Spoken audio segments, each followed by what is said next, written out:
Today I'm going to unbox and take a quick look at Iwo Jima 1945. This is a game published by Worthington Publishing and designed by Grant and Mike Wiley. And Grant was kind enough to send me this copy. I correspond with Grant from time to time and talk about his offerings in the games and my appreciation of their quality and their accessibility of their games. And I was interested in this for a couple reasons. Well, three reasons. Number one, the great quality of Worthington games, but the battle itself, I don't have a ton of games on the Battle of Iwo Jima and have an interest in that. And thirdly, this is based on the Tarawa 1943, which is a solitaire system that uses blocks, but it's not, I don't think it's your traditional block war game. And I missed that one. I didn't get a chance to get in on that one, and I have not picked up a copy just yet. And so I waited around, and they came up with a new version of the Tarawa. This is different from Tarawa. I believe that the play deck, I think, is larger. There are different positions, and there are different items or encounters that you have to kind of deal with. However, I think the core mechanic might be very similar. So if you're familiar with Tarawa, which I heard really good things about, then this one shouldn't be too hard to get into. As you can see on the bottom here, it says that the game complexity it's not at the lowest, but it's not very, very high. And solitaire is high because it is for one player. So, and victory within 1 hour, right? Hopefully you'll have victory within 1 hour. On February 19th, 1945, the USMC, the United States Marine Corps, would land 30,000 Marines on the island against a Japanese defensive force that numbered roughly 21,000 Japanese soldiers. Facing a Japanese commander who had learned valuable lessons from the losses on other Japanese islands, the United States Marine Corps would eventually land over 70,000 Marines and suffer 25,000 casualties during the 36-day campaign. Iwo Jima was the only island assault during the Pacific War that the attacking U.S. forces would suffer worse casualties than the Japanese defenders. Command the United States Marine Corps landing forces as the Japanese, through the card-driven game, defend the island with their prepared defenses and relentless attacks. And you get a chance to see the board there. You get a chance to see the cards. This is very card-driven, and it is solitaire, so that means the cards are really going to be driving the action. As I said, I heard about Tarawa, looked at it, and just never got around to picking it up. And then when I found out that this one was coming out in kind of the same vein, I said, well, let's get a look at this. So the nice thick box here, I like that image on the front there. Nice art. Very good thick quality box. You got a bag of baggies, although if there's a tray in here, I don't know why we have a bag of baggies, but we got a bag of baggies nonetheless. We have a rule book, which is 12 pages, so can't be that complicated. And then we've got some results on the back, dice results. Kind of a player rate on the back. So the rules are really only like 11 pages, with the last page being game setup and turn example, right there. It's game design, Grant Wiley and Mike Wiley, and amazing creative director, Sean Cook. All right, let's see what we have in the rules. It's dual column, full color. It's explaining your game components. There's the breakdown of the cards, title, instructions, history, and timing. Got some cubes in here. We're going to have some blocks, and you have to sticker them. You know how much I love stickering. There they are right there. We'll take a look at those in a second. You've got cohesion and exhaustion, game setup, sequence of play. You've got some notes. You've got some different highlighted areas, like yellow or orange here is like a key rule, and then the blue are examples. So that's very nice. And there you have it. So really only 10 pages because you got victory there. And then you got some optional rules, key things to remember, and a turn example right there. So very accessible and digestible what am I trying to say? All right, here are the stickers that you need to put on the blocks. Got a big Iwo Jima sticker there too. I wonder what that goes on. Or maybe just have that. All right, here's the board.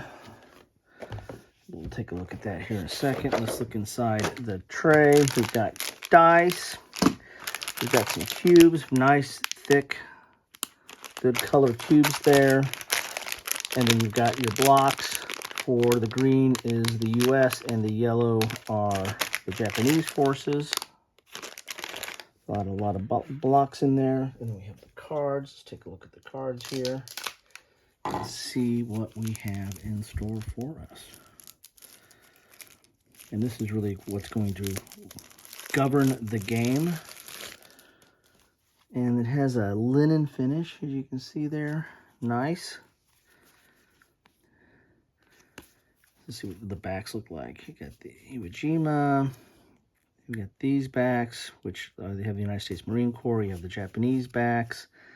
And then you got some more United States Marine Corps. So don't know how those are divided up, but we'll figure that out once we get into the rules. So this is basically the Japanese AI. It's a troop movement and tells you what to do. And I like how they put history on here. So you got a lot of history to kind of look into as well.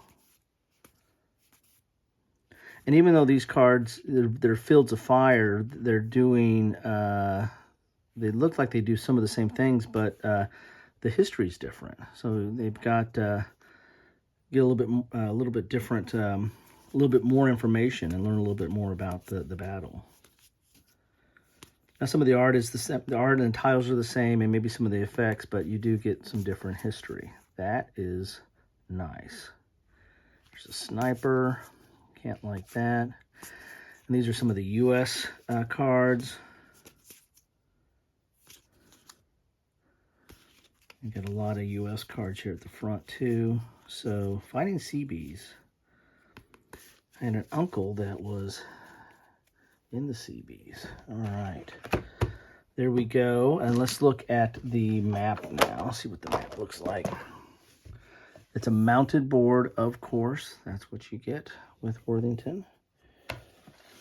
And I've said this many times before. I grew up with Avalon Hill, so kind of a sucker for a mounted map. It's a pair of pants map, as you can see there. We got the two legs. And this is a long map here because we're going this way with Iwo Jima. So we got Mount Suribachi up here. Oh, can't see it. Let's go up periscope. Get a little bit better view of what we're looking at here. You got Mount Suribachi here. And so these are going to be all the starting positions for the Japanese cubes. As we can see right here. We got to sticker them first. And then those blocks are going to be measuring, keeping track. They're basically going to be for tracking purposes along all these different charts here. We have the 3rd Marine Division, the 4th Marine Division, and the 5th Marine Division. So that's keeping track of probably their cohesion, I would imagine. The Japanese draw deck, Japanese discard, Marine draw deck, Marine discard. So we have that. We also have the Japanese fire attacks and the U.S. Marine Corps regiments rolls 5 dice. So we have some charts up here or tables to help us play the game. Japanese infiltration, and there you have it. So it looks like it's kind of, it feels a little bit like a static battle type game. I've covered those in the past, and Worthington has done several of those where you kind of have a position and you're limited on where you can move to. So that is, so it's not like, you have a free grid or hex that you can go anywhere on the board. You're going to have to kind of follow.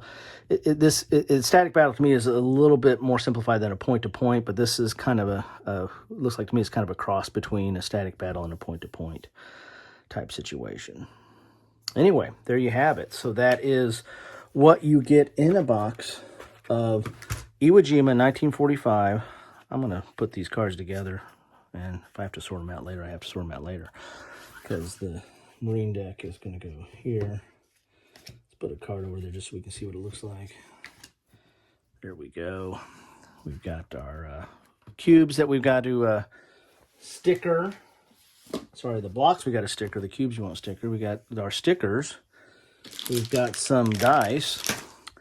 And we have the rules here. So there you have it. That is all the glorious components and bits that you get in a box of Iwo Jima 1945. I want to thank Grant again and Worthington Publishing for them keeping up with the great quality and the interesting gameplay. And so I will get this to the table and do an after action report or two when I get the time. But there you have it.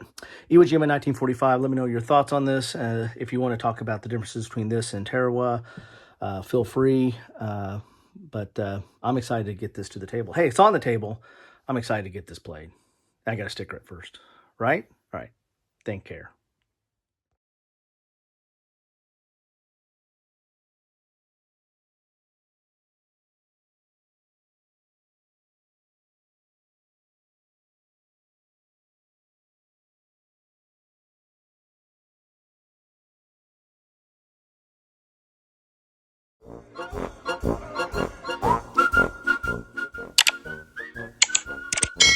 Thanks for watching.